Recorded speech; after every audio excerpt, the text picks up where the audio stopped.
Okey, seterusnya 2.2 kita akan tengok proses hidup organisma unisel. Okey, dalam bab ni, dalam subtopik ni kita akan tengok macam mana organisma unisel. Unisel tu apa? Organisma tu benda hidup. Unisel tu adalah kecil lah, organisma yang kecil, dia hanya terdiri pada satu sel sahaja. Okey. Contohnya seperti ameba dan paramecium. Kita nak tengok dalam bab dalam subtopik ni macam mana ameba dan paramecium boleh hidup walaupun dia hanya ada satu sel sahaja. Okey, ini ameba. Ini bentuk ameba. Ameba ni selalu ada dalam air tawar lah.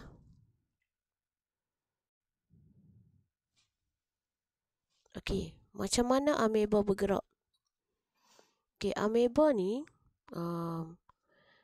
dia sentiasa berubah bentuk. Dia macam satu lendir ataupun jelly. Okey, dia akan bergerak dengan mengunjurkan pseudopodium. Nah, dia akan bergerak dengan mengunjurkan dia punya pseudopodium tu. Okey, dia mengunjurkan pseudopodium. Okey, pseudopodium tu apa? Pseudopodium tu unjuran yang keluar lah. Ni macam ni. Ini adalah pseudopodium. Dia buat keluar macam tu. Okey, ini kita panggil sebagai pseudopodium. Dia bukan kaki tapi macam kaki. Itu dikatakan kaki palsu. Okey, cara dia bergerak, dia mengunjurkan pseudopodium. Kemudian dia punya isi akan ikutlah. Ikut dekat mana pseudopodium dia pi, dekat situlah isi dia pi. Nah, isi dia tu adalah sitoplasma lah. Okey, itu cara dia bergerak. Dia mengunjurkan pseudopodium. Nanti kita akan tengok video lah dalam kelas. Okey, paramecium pula bergerak macam mana? Paramecium ni yang ni. Okey, ini paramecium. Yang bentuk macam kasut slipper ni paramecium. Okey, paramecium pula bergerak macam mana? Okey, paramecium pula dia ada pukulan silium. Okey, dekat paramecium tadi, dia ada silium kat tepi-tepi. Dia ada bulu-bulu tu kita panggil silium. Okey, jadi bulu-bulu halus dia tu akan memukul bila dia berenang. Cara berikma. Itu cara bergerak. Ameba mengunjurkan pseudopodium. Paramecium menggunakan pukulan silium secara berikma. Okey, macam mana dia bergerak balas terhadap rangsangan? Okey, ameba dan paramecium dia akan bergerak balas terhadap rangsangan apa? Bahan kimia, sentuhan atau cahaya terang. Dia akan menjauhi kimia, lari lah. Lari tu, menjauhi tu lari lah. Dan sentuhan dan juga terang. Dia tak suka cahaya terang. Dia suka cahaya gelap. Kemudian respirasi, bernafas. Pertukaran gas, karbon dioksida dan oksigen secara resapan ringkas. Maksudnya masuk je. Meresap je. Nah, tak perlu nak ada hidung ke, ada paru-paru ke, tak perlu. Masuk je sebab dia kecil. Nah, kita besar, kita perlukan paru-paru, hidung dan sebagainya, bronkus lah, alveolus dan sebagainya. Tapi kalau mereka kecil, oksigen terus masuk, karbon dioksida terus keluar. Okey, macam mana makan? Okey, ameba. Ameba makan, dia mengeluarkan pseudopodium. Okey. Kemudian pseudopodium tu akan memerangkap makanan. Okey, pseudopodium akan memerangkap makanan.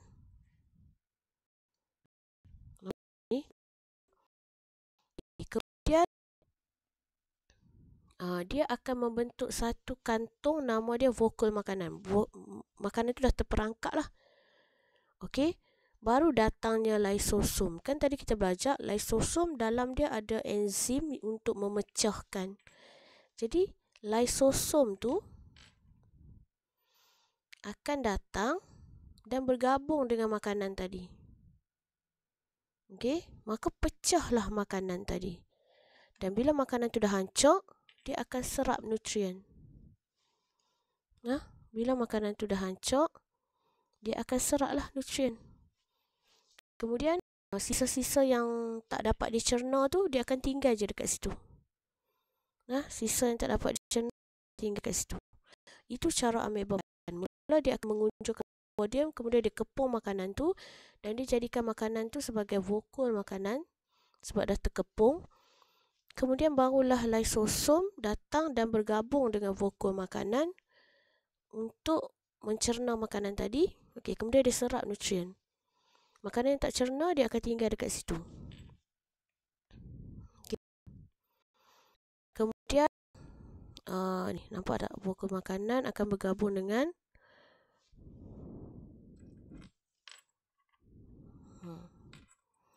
vokul makanan akan bergabung dengan lysosom. Kemudian makanan tu akan dihidrolisis dengan enzim yang ada dalam lysosom. Nama enzim itu adalah enzim lysosim. Okey, kemudian makanan pun akan diuraikan, dicerna, nutrien pula diserap masuk terus dalam sitoplasma dia. Okey, makanan yang tak dicerna dia akan tinggal kat situ, bila dia bergerak dia tinggal itulah. Okey, kalau paramecium pula macam mana makan? Paramecium pula dia pukul makanan. Okey. Masuk dalam mulut dia. Ni dia ada alur mulut dan liang dubur. Okey, dia akan pukul. Katakanlah makanan tu duduk tepi ni, kan dia ada cilium. Dia akan pukul makanan tu sampai masuk sini. So, bila masuk dalam ni, barulah makanan tadi akan dicerna oleh lysosim juga. Makanan tu akan dicerna oleh lysosim. Kemudian nutrien dia akan diserap sama.